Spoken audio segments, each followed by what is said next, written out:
Saudara-saudari terkasih, apakah saudara sudah memulai hari ini dengan penuh sukacita dan punya niat untuk berbuat baik meskipun kecil? Semoga Tuhan memberkati niat baik saudara. Kita seringkali mendengar firman yang mengatakan bahwa rancanganmu bukanlah rancanganku. Rancanganku jauh melebihi seperti langit dengan bumi. Yang intinya adalah bahwa rancangan Tuhan itu luar biasa. Rancangan kita itu nggak sebanding. Kalau kita meyakini firman ini, maka sebetulnya kita tidak perlu berpikir lagi. Nah, karena pikiran kita itu kan rancangan kita. Itu nggak banyak artinya dibandingkan dengan rancangan Tuhan. Kalau Tuhan punya rancangan yang begitu indah, menakjubkan, dan pasti terlaksana, mengapa kita perlu berpikir lagi? Pikiran kita itu tidak sebanding dengan pikiran Tuhan. Kalau kita percaya. Tetapi memang pikiran kita itu sulit. Cara kerjanya adalah cara kerja survival. Sementara rancangan Tuhan adalah kebahagiaan. Iman dan kebahagiaan itu tidak ada di pikiran, tetapi ada di hati, ada di intuisi. Dan karena itu memang memikirkan sesuatu itu membuat kita sulit menjadi percaya. Karena itu perlu melepaskan pikiran itu dan percaya saja.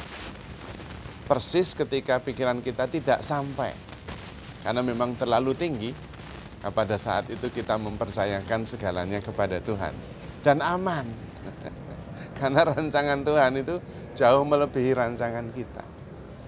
Maka yang paling penting kita justru percaya, bersyukur, dan berbuat baik. Mengalami segalanya. Setahap demi setahap.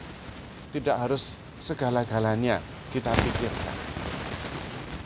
Jalani setiap saat dari momen ke momen dengan rasa syukur, karena sadar bahwa di situ ada rancangan Tuhan yang menakjubkan. Dan bersyukur bahwa saya boleh mengalaminya, ambil bagian di dalamnya. Lalu pada saat itu kita memberi diri yang terbaik, dengan penuh sukacita. Mungkin ada dalam sebuah peristiwa kita ada rasa kurang percaya diri, rasa khawatir, gelisah, mungkin tidak sungguh diterima, tidak sungguh dihargai, lupakan itu. Rancangan Tuhan jauh lebih baik.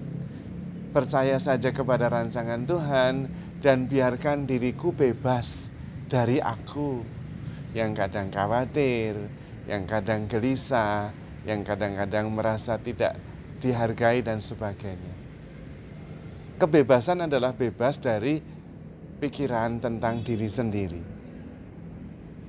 Kebebasan itu berarti menyerahkan segalanya kepada Allah dan siap menerima apapun tanpa protes, tanpa mengeluh, tanpa penolakan.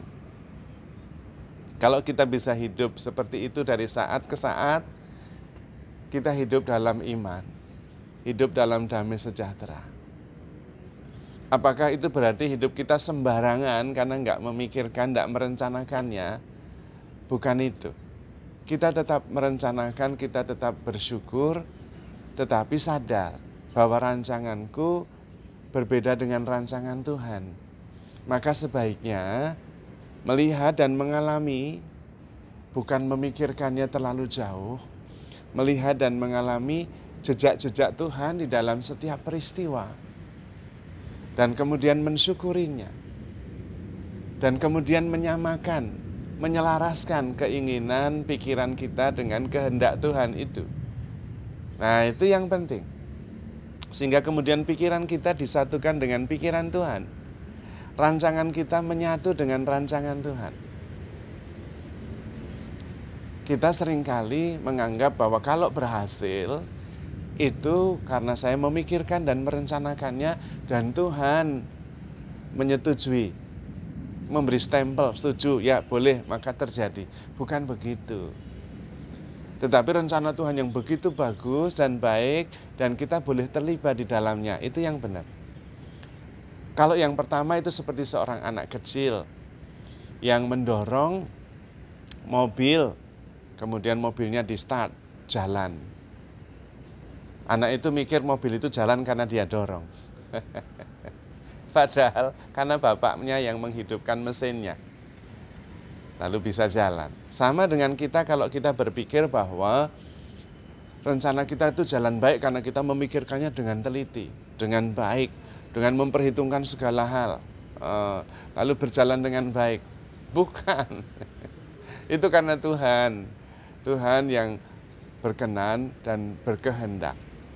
Kita diberi kebebasan untuk ikut memikirkan dan menyatukan pemikiran kita dengan rancangan Tuhan itu. Tetapi kalau kita ngotot dengan rancangan kita sendiri, seringkali kita gagal. Karena rancangan kita dengan rancangan Tuhan jauh seperti tingginya langit dengan bumi. Jauh sekali. Di situ kemudian ada kepercayaan. Dan kalau ada kepercayaan kemudian ada rasa syukur, ada kepasrahan, ada kedamaian. Menjalani hidup dengan sebuah keyakinan bahwa saya hidup di dalam tangan Tuhan. Tuhan yang menyelenggarakan kehidupan ini dengan bijaksana. Karena itu saya tidak perlu khawatir. Dan firman Tuhan mengingatkan kita akan hal itu. Sekali lagi, ketika kita bisa selaras dengan rancangan Tuhan, maka pikiran kita juga mengarah ke sana. Sehingga apa yang kita pikirkan, kita rencanakan sesuai dengan kehendak Tuhan. Dan itu yang penting. Dan kemudian segalanya terjadi sesuai dengan kehendak Tuhan. Dan itu pasti baik. Maka yang paling pokok justru adalah mencari kehendak Tuhan dengan proses discernment. Apakah ini kehendak Tuhan atau hanya saya yang ngotot saja? Karena seringkali yang saya pikirkan itu sangat terbatas. Sekali lagi rancangan kita dengan rancangan Tuhan itu berbeda sekali. Maka ketika kita merencanakan, bahkan ketika sudah begitu jelas nampaknya, kita tetap harus menyerahkannya kepada Tuhan dan berdoa. Semoga Tuhan berkenan dan rancangan saya ini sesuai, seirama dengan rancangan Tuhan sendiri yang menakjubkan. Kalau kita bisa terus-menerus menyelaraskan hidup kita dengan kehendak Tuhan, maka seluruh kehidupan kita menjadi kehidupan yang menakjubkan. Karena memang Tuhan selalu merencanakan masa depan yang penuh harapan bagi kita. Karena Tuhan sangat mengasihi kita.